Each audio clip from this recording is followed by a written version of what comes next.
Solar ಹಾಗೂ window power ಕಂಪನಿಗಳ ಅಟ್ಟಹಾಸದ ವಿರುದ್ಧ ಸದನದಲ್ಲಿ ತೀವ್ರ ಆಕ್ರೋಶ. ಶಾಸಕ ಡಾಕ್ಟರ್ ಎನ್.ಟಿ. ಶ್ರೀನಿವಾಸ್. ವಿಜಯನಗರ ಜಿಲ್ಲೆ ಕೂಡ್ಲಿಗಿ ಕ್ಷೇತ್ರದಲ್ಲಿ ವಿಂಡೋ ಪವರ್ ಹಾಗೂ ಸೋಲಾರ್ ಪವರ್ ಕಂಪನಿಗಳ ಮಿತಿಮೀರಿದ ಅಟ್ಟಹಾಸದ ವಿರುದ್ಧ ಕ್ಷೇತ್ರದ ಶಾಸಕರು ಆದ ಡಾಕ್ಟರ್ ಎನ್.ಟಿ. ಶ್ರೀನಿವಾಸ್ ರವರು ತೀವ್ರ ಆಕ್ರೋಶ ವ್ಯಕ್ತಪಡಿಸಿದ್ದಾರೆ.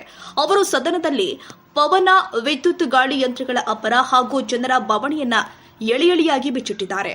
ತಡರಾತ್ರಿಯಲ್ಲಿ ನಡೆದ ವಿಶೇಷ ಅಧಿವೇಶನದ ಸಂದರ್ಭದಲ್ಲಿ ಪವನ, ವಿದ್ಯುತ್ ಘಟಕಗಳ ಕಿರಿಕಿರಿ ಹಾಗೂ ಇದರಿಂದ ರೈತರು, ಸಾರ್ವಜನಿಕರು ಮತ್ತು ಮೂಕ ಪ್ರಾಣಿಗಳು, ಮಕ್ಕಳು, ವೃದ್ಧರು, ಹೃದಯ ರೋಗಿಗಳು ಅನುಭವಿಸುತ್ತಾ ಇರುವಂತಹ ನರಕ ಯಾತನೆಯನ್ನ ಅರ್ಥೈಸಿದ್ದಾರೆ.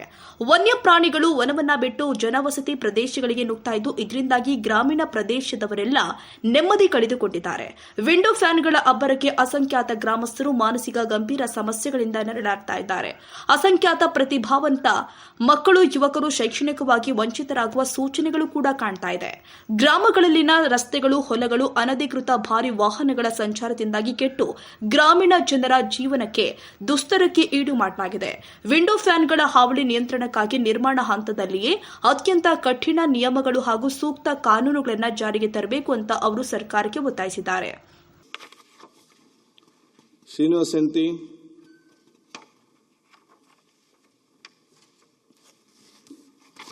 ಮಾನ್ಯ ಅಧ್ಯಕ್ಷರೇ, ಕೂಡ್ಲಿಗಿ ವಿಧಾನಸಭಾ ಕ್ಷೇತ್ರ ವ್ಯಾಪ್ತಿಯಲ್ಲಿ ಸೋಲಾರ್ ಮತ್ತು ಪವನ ವಿದ್ಯುತ್ ಕಂಬಗಳಿಂದ ರೈತರು ಮತ್ತು ಸಾರ್ವಜನಿಕರ ಮಧ್ಯೆ ಉಂಟಾಗುತ್ತಿರುವ ಸಂಘರ್ಷದ ಬಗ್ಗೆ ಮತ್ತು ಗ್ರಾಮೀಣ ರಸ್ತೆಗಳು ಹಾಳಾಗುತ್ತಿರುವ ಬಗ್ಗೆ ಮತ್ತು ಇತ್ತೀಚೆಗೆ ವಿಂಡ್ ಮಿಲ್ಗೆ ಸಿಡಿಲು ಬಡಿದು ಬೆಂಕಿ ಅವಘಡ ಸಂಭವಿಸುವುದರಿಂದ ಜನರು ಆತಂಕಗೊಂಡಿರುವ ಬಗ್ಗೆ ಮಾನ್ಯ ಇಂಧನ ಸಚಿವರ ಗಮನ ಸೆಳೆಯಬಯಸ್ತೀನಿ. ಮಾನ್ಯ ಅಧ್ಯಕ್ಷರೇ, ರಾಜ್ಯದಲ್ಲಿ ಇಂಧನ ನೀತಿ ಮಾಡಿದ್ದಾರೆ. ಇದರಲ್ಲಿ 22ರಿಂದ 27ರವರೆಗೂ ಕೂಡ ಈ ನೀತಿ ಜಾರಿಯಲ್ಲಿರುತ್ತೆ.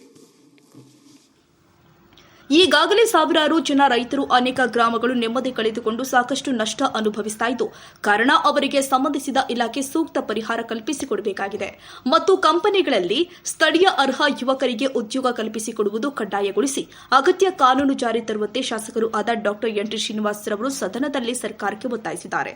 ಮತ್ತು ಸರ್ಕಾರದ ಹಾಗೂ ಇಲಾಖೆಯ ನಿಯಮಗಳನ್ನು ಗಾಳಿಗೆ ತೂರಿರುವ ಹಲವು ಕಂಪನಿಗಳ ವಿರುದ್ಧ ಶೀಘ್ರವೇ ಸೂಕ್ತ ಶಿಸ್ತು ಕ್ರಮ ಜರುಗಿಸಬೇಕಾಗಿದೆ ಹಾಗೂ ಅದಕ್ಕಾಗಿ ಸರ್ಕಾರ ಕೂಡಲೇ ವಿಶೇಷ ಪರಿಶೀಲನಾ ತಂಡವನ್ನ ಕ್ಷೇತ್ರದಲ್ಲಿ ಪರಿಶೀಲಿಸಲು ನಿಯೋಜಿಸಿ ಕಳುಹಿಸಿಕೊಡಬೇಕು ಅಂತ ಅವರು ಒತ್ತಾಯಿಸಿದ್ದಾರೆ. ಸಂಬಂಧಿಸಿದಂತೆ ಸರ್ಕಾರದಿಂದ ಹಾಗೂ ಸಂಬಂಧಿಸಿದ ಇಲಾಖೆ ಸಚಿವರಿಂದ ಶಾಸಕರ ಹಕ್ಕೊತ್ತಾಯಕ್ಕೆ ಸಕಾರಾತ್ಮಕ ಸ್ಪಂದನೆ ದೊರಕಿರುವ ಲಕ್ಷಣಗಳು ಕೂಡ ಸದನದಲ್ಲಿ ಕಂಡುಬರ್ತಾ ಇದೆ. ವಿಜಿ ಋಷಭೇಂದ್ರ, ಕೂಡ್ಲಿಗಿ, ರಾಷ್ಟ್ರಕ್ರಾಂತಿ ನ್ಯೂಸ್. ಅದರಲ್ಲಿ ಉದ್ದೇಶ ಏನಿದೆ ಅಂತ ಹೇಳಿದ್ರೆ, ಕರ್ನಾಟಕದ ಪವರ್ ಪ್ರೊಡಕ್ಷನ್ ಕೆಪಾಸಿಟಿ ಅದನ್ನು 10 ಗಿಗಾವ್ಯಾಟ್ಗೆ ಆ ಸಾಮರ್ಥ್ಯವನ್ನು ಹೆಚ್ಚಿಸ್ಕೋಬೇಕು ಈ ಪೀರಿಯಡ್ ಅಲ್ಲಿ ಅಂತೇಳಿ 22ರಿಂದ 27ರವರೆಗೂ ಒಂದು ಪಾಲಿಸಿಯನ್ನು ಮಾಡಿದ್ದಾರೆ. ಇದರಲ್ಲಿ ಯಾರು ಈ ಪವರ್ ಟ್ರಸ್ಟ್ ಇದನ್ನು ಸೋಲಾರನ್ನು ಪವನ್ ವಿದ್ಯುತ್ ಕಂಬಗಳಿಂದ ತಗೊಳ್ಳೋದಕ್ಕೆ ಪ್ರಯತ್ನ ಮಾಡ್ತಾರೆ, ಅವರಿಗೆ ಖಾಸಗಿ ಜಮೀನನ್ನು ಗುರುತಿಸಿ ಅದರ ಭೂಮಾಲೀಕತ್ವವನ್ನು ಪಡೆಯೋದಕ್ಕೆ ಅವರೇ ಜವಾಬ್ದಾರಿ ತಗೊಳ್ಬೇಕು ಅಂತ ಹೇಳಿ ಆ ನೀತಿಯಲ್ಲಿ ಹೇಳಿದ್ದಾರೆ. ಇಲ್ಲಿ ಪ್ರಶ್ನೆ ಏನು ಅಂತ ಹೇಳಿದ್ರೆ, ರೈತರಿಗೂ ಮತ್ತು ಈ ಕಂಪನಿಗಳಿಗೂ ಕೂಡ ಸಂಘರ್ಷ ಪ್ರಾರಂಭ ಆಗಿರುತ್ತೆ. ಸಂಘರ್ಷ ಏನು ಅಂತ ಹೇಳಿದ್ರೆ, ಅವರು ರಸ್ತೆಗಳು ಹಾಳಾಗುತ್ತೆ, ಆಮೇಲೆ ವಿಂಡ್ ಮಿಲ್ ಸಿಡ್ಲು ಬಡಿದು ಅದಕ್ಕೆಲ್ಲ ಅವಘಡ ಆದಾಗ ಅವರು ಯಾರಾದರೂ ತೀರ್ಕೊಂಡ್ರೆ ಯಾರೂ ಜವಾಬ್ದಾರಿ ತಗೊಳ್ಳೋದಿಲ್ಲ. ಇಂಥ ಪ್ರಶ್ನೆಗಳು ಬರ್ತಾ ಇದೆ. ಅದಕ್ಕಾಗಿ ಸರ್ಕಾರದ ನೀತಿಯಲ್ಲಿ ಏನಿದೆ ಅಂತ ಹೇಳಿದ್ರೆ, ಈ ಕಂಪನಿಗಳೇ ಆ ಜವಾಬ್ದಾರಿನ ತಗೋಬೇಕು. ಒಂದು ವೇಳೆ ರಸ್ತೆಗಳು ಹಾಳಾಗಿದ್ರೆ ಅದನ್ನು ಅವರ CSR ಫಂಡ್ನಲ್ಲಿ ಆ ರಸ್ತೆಯನ್ನೆಲ್ಲ ಮಾಡಿಕೊಡ್ಬೇಕು. ಮತ್ತು ಒಂದು ವೇಳೆ ಸಿಡ್ಲು ಬಡಿದು ಇದು ಸ್ವಾಭಾವಿಕವಾಗಿ ಈ ಪವರ್ ಸ್ಟೇಷನ್ನಲ್ಲಿ ಸಿಡ್ಲು ಬಡಿತಕ್ಕಂಥದ್ದು ಕಾಮನ್ ಆಗಿ ಆಗ್ತಾ ಇರುತ್ತೆ. ಅಂಥದ್ರಲ್ಲಿ ಅವರೇ ಜವಾಬ್ದಾರಿ ತಗೋಬೇಕು. ನೋಡಿ, 16/3/26ರಂದು ಕೂಡ್ಲಿಗಿ ತಾಲೂಕಿನಲ್ಲಿ ಕೆಂಚಂನಹಳ್ಳಿ ಪ್ರದೇಶದಲ್ಲಿ ಒಂದು ಸಿಡ್ಲು ಬಡಿದು ಅದು ಒಂದು ಘಟನೆ ನಡೆಯುತ್ತೆ. ಅದರಲ್ಲಿ ಯಾರಿಗೂ ಪ್ರಾಣಹಾನಿ ಏನಾಗಿರೋದಿಲ್ಲ. ಆದರೆ ಅವರಿಗೆ ತೊಂದರೆ ಆದಂಥವರಿಗೆ ಅವರಿಗೇನಾದರೂ ಪರಿಹಾರ ಕೊಡಬೇಕಾದ್ರೆ, ಅಕಸ್ಮಾತ್ ಯಾರಾದರೂ ಸಾವಾಗಿದ್ದರೆ ಅವರಿಗೆ ಕುಟುಂಬಕ್ಕೆ ಪರಿಹಾರ ಕೊಡಬೇಕಾದ್ರೆ ಈ ಜವಾಬ್ದಾರಿನೆಲ್ಲ ಅವರೇ, ಆ ಕಂಪನಿಯವರೇ ತಗೊಳ್ಬೇಕು ಅಂತಕ್ಕಂಥ ನೀತಿಯನ್ನು ಕೂಡ ಈಗಾಗಲೇ ನಾವು ಅಳವಡಿಸಿದ್ದೇವೆ. ಹಾಗಾಗಿ ಈ ಜವಾಬ್ದಾರಿಯನ್ನು ಸ್ಥಳೀಯ ಜಿಲ್ಲಾಧಿಕಾರಿಗಳಿಗೆ ಕೊಡ್ತಕ್ಕಂಥ ವ್ಯವಸ್ಥೆಯನ್ನು ಕೂಡ ಮಾಡಿದ್ದಾರೆ. ಆದ್ದರಿಂದ ಮಾನ್ಯ ಸದಸ್ಯರಿಗೆ ನಾನು ತಿಳಿಸ್ತಕ್ಕಂಥದ್ದು, ಈ ಒಂದು ಜವಾಬ್ದಾರಿಯನ್ನು ಸರ್ಕಾರ ಪವರ್ ಎನರ್ಜಿ ಡಿಪಾರ್ಟ್ಮೆಂಟ್ ಏನು ಮಾಡಿದೆ ಅಂತ ಹೇಳಿದರೆ ಅವರಿಗೆ ಅಧಿಕಾರವನ್ನು ಕೊಟ್ಟಿದೆ. ಅವರೇ ಅಲ್ಲಿ ಮಾನಿಟರ್ ಮಾಡಬೇಕು, ಜವಾಬ್ದಾರಿ ತಗೋಬೇಕು. ಮತ್ತು ಆ ಕಂಪನಿಗಳಿಂದ ಏನು ರಸ್ತೆ ಹಾಳಾಗಿದ್ದರೆ ಅಥವಾ ಯಾರಾದರೂ ಪ್ರಾಣಹಾನಿಯಾಗಿದ್ದರೆ ಅದನ್ನೆಲ್ಲ ಭರಿಸ್ತಕ್ಕಂಥದ್ದಕ್ಕೆ ಸೂಚನೆ ಕೊಡಬೇಕು. ಆ ಜವಾಬ್ದಾರಿ ಜಿಲ್ಲಾಧಿಕಾರಿಗಳಿಗೆ ಅಂತೇಳಿ ಎನರ್ಜಿ ಡಿಪಾರ್ಟ್ಮೆಂಟ್ ಕೊಟ್ಟಿದ್ದಾರೆ. ಮಾನ್ಯ ಅಧ್ಯಕ್ಷರೇ, ನಾನು ಜಸ್ಟ್ ಒಂದು ನಿಮಿಷದಲ್ಲಿ ನಿಮ್ಮ ಗಮನ ಸೆಳೆಬಡಿಸ್ತೀನಿ. ಇದು ಫಸ್ಟ್ ಸಂಘರ್ಷದ ಬಗ್ಗೆ ಸುಮಾರು ನನ್ನ ಕೈಯಲ್ಲಿ ಒಂದು 100 ಪೇಜು ಮಾಧ್ಯಮ ಪ್ರಕಟಣೆಗಳು ಇದ್ದಾವೆ ಪ್ರತಿ ದಿವಸ. ಅಧ್ಯಕ್ಷರೇ, ನನ್ನ ಪರಿಸ್ಥಿತಿ ತಾಲೂಕಲ್ಲಿ ಹೆಂಗಾಗ್ಬಿಟ್ಟಿದೆ ಅಂದರೆ, ಪೋತಿ ತಾನ್ ತಿಂದು ಮೂತಿ ಬೇರೆಯವ್ರಿಗೆ ಹೊರಿಸ್ತಾನ ಪರಿಸ್ಥಿತಿ. ಇವೆಲ್ಲ ಜೀವೋಗಳೆಲ್ಲ 2021ರಲ್ಲಿ ಆಗಿದ್ದಾವೆ. ಎಲ್ಲ ಈಗ ಎಕ್ಸಿಕ್ಯೂಷನ್ ಆಗ್ತಾ ಇದ್ದಾವೆ.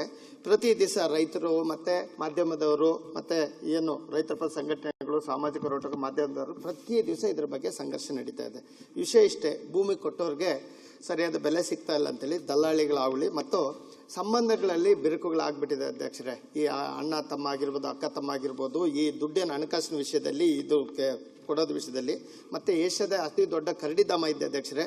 ಸೊ ಅಲ್ಲಿ ಕೂಡ ಅವು ಕೂಡ ಡಿಸ್ಟರ್ಬ್ ಆಗಿದೆ ಅನ್ನೋ ಆತಂಕ, ಮತ್ತು ಪ್ರಾಣಿ ಪಕ್ಷಿಗಳಿಗೆ ಅವ್ರ ವಾಸಸ್ಥಾನಕ್ಕೆ ಕೂಡ ಕುತ್ತು ಬಂದಿದೆ ಅಂತೇಳಿ, ಮತ್ತೆ ಹಳ್ಳಿಗಳ ಪಕ್ಕ ನೇಮ ಮೀರ ಹಾಕಿ ಅವು ಆ ಕಂಬಗಳು ಹಾಕಿರೋದ್ರಿಂದ ಶಬ್ದ ಮಾಲಿನ್ಯ ಆಗಿರೋದು, ಮತ್ತು ಸರ್ಕಾರಿ ಜಾಗಗಳು ಕಬಳಿಸಿರೋ ಆರೋಪ, ಮತ್ತು ಈ ಅಂತರ್ಜಲ ಕುಸಿಯುವ ಭಯ, ಮತ್ತು ಈ ರೆಕ್ಕೆಗಳು ಬೀಸುವ ಗಾಳಿಯಿಂದ ಮೋಡಗಳು ಚೆದರಿ ಮಳೆ ಬರಲ್ಲವೆಂದ ಭಯ, ಮತ್ತು ಫ್ಯಾನ್ಗಳ ನೆರಳಿನಿಂದ ಬೆಳೆ ಹಾಳಾಗುವ ಭಯ, ಆತಂಕ, ಮತ್ತು ಮೊಬೈಲ್ ನೆಟ್ವರ್ಕ್ ಸಿಗ್ತಾ ಇಲ್ಲ ಅಂತೇಳಿ ಇವೆಲ್ಲ ಜನರಲ್ ಪಬ್ಲಿಕ್ ಕಂಪ್ಲೇಂಟ್ಸ್ ಅಧ್ಯಕ್ಷರೇ. ಜೊತೆಗೆ ಗ್ರಾಮೀಣ ರಸ್ತೆಗಳು ಸಂಪೂರ್ಣ ಹಾಳಾಗಿರೋದು, ಮತ್ತು ಬಹುಮುಖ್ಯವಾಗಿ ಸ್ಥಳೀಯರಿಗೆ ಉದ್ಯೋಗಾವಕಾಶ ಇಲ್ಲದೆ ಇರೋದು.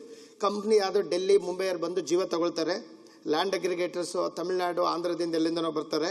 ಅಲ್ಲಿ ಎಕ್ಸಿಕ್ಯೂಟ್ ಮಾಡೋರು UP, ಬಿಹಾರ ಬರ್ತಾರೆ. ಇದರಿಂದ ಸ್ಥಳೀಯರಿಗೆ ಉದ್ಯೋಗಾವಕಾಶ ಇಲ್ಲದೆ, ವಿಶೇಷವಾಗಿ ಈ ಕಂಪ್ನಿ ಏನು ಮೊನ್ನೆ 16ನೇ ತಾರೀಕು ಆಯಿತು ಅಧ್ಯಕ್ಷರೇ, ಈ ರಿನ್ಯೂ ಅಂತೇಳ್ಬಿಟ್ಟು ಇವರು ಯಾವುದೇ ರೀತಿ ₹1 CSR ಮಾಡಿಲ್ಲ, ಯಾವುದೂ ಜವಾಬ್ದಾರಿ ಇಲ್ಲ. ನಾವು ನಾಸ್ಡ್ಯಾಕ್ ರಿಜಿಸ್ಟರ್ಡ್ US ಕಂಪ್ನಿ, ಇಲ್ಲಿ ಯಾರೋ ಎಕ್ಸಿಕ್ಯೂಟ್ ಮಾಡಿಕೊಟ್ಟಿರ್ತಾರೆ, ನಮಗೆ ಸಂಬಂಧ ಇಲ್ಲ ಇಲ್ಲಿ ಯಾವುದೇ ರೀತಿ ಅಂತೇಳ್ಬಿಟ್ಟು ಒಂದು ಹಾರಿಕೆ ಉತ್ತರ ಕೊಡ್ತಾ ಇದ್ದಾರೆ. ಒಟ್ಟಿನಲ್ಲಿ ಅಧ್ಯಕ್ಷರೇ, ಭೂಮಿ ಕಳ್ಕೊಂಡು ರೈತರಿಗೆ ಸಂಕಷ್ಟದಲ್ಲಿದ್ದಾರೆ. ಅವ್ರಿಗೆ ಏನಾದ್ರು ಹೌದು, ಇದು ಒಂದು CSR ಅಲ್ದೇನೆ ಇನ್ನೂ ಆ ಒಂದು ರೈತರಿಗೆ ಒಂದು ಏನಾದರೂ ಆ ಕುಟುಂಬ ಭೂಮಿ ಕಳ್ಕೊಂಡಿರೋರಿಗೆ ಒಂದು 3-4 ವರ್ಷ ಅವ್ರಿಗೆ ಆರ್ಥಿಕವಾಗಿ, ಶೈಕ್ಷಣಿಕವಾಗಿ ಉಪಯೋಗ ಆಗಂತ ಕೆಲಸ ಮಾಡಬೇಕು. ಮತ್ತೆ ಒಂದು ಟೆಕ್ನಿಕಲ್ ಎಕ್ಸ್ಪರ್ಟ್ ಕಮಿಟಿ ಕಳಿಸ್ಬೇಕು ಅಧ್ಯಕ್ಷರೇ. ಈ ಒಂದು ಮಳೆ ಬಗ್ಗೆ ಮತ್ತೆ ಈ ಒಂದು ಏನು ಆತಂಕಗಳಿದಾವೆ ಅದನ್ನೆಲ್ಲ ದೂರ ಮಾಡೋದಕ್ಕೆ, ಒಂದು ಅವು ನಿಜನ ಸುಳ್ಳು ಅನ್ನೋದು ಯಾರಿಗೂ ಗೊತ್ತಿಲ್ಲ. ಇದ್ರ ಬಗ್ಗೆ ಮತ್ತೆ ಈ ಖರೀದಿಗೆ ಮುಂಚೆ, ಜೀವ ತಗೊಳ್ಳೋದಕ್ಕೆ ಮುಂಚೆ ಅಲ್ಲಿ ತಾಲೂಕು ಆಡಳಿತ ಜೊತೆ, ಸ್ಥಳೀಯರ ಜೊತೆ ಸ್ವಲ್ಪ ಚರ್ಚೆ ಮಾಡಿ, ಸಾಧಕ ಬಾಧಕಗಳ ಬಗ್ಗೆ ಚರ್ಚೆ ಮಾಡಿ ಈ ನಿರ್ಧಾರಗಳು ತಗೋಬೇಕು. ಇಲ್ಲಿ ಬೆಂಗಳೂರಲ್ಲಿ ಕೂತ್ಕೊಂಡು ಜೀವ ಮಾಡಿ ಕಳಿಸ್ಬಿಟ್ಟು ಅಲ್ಲಿ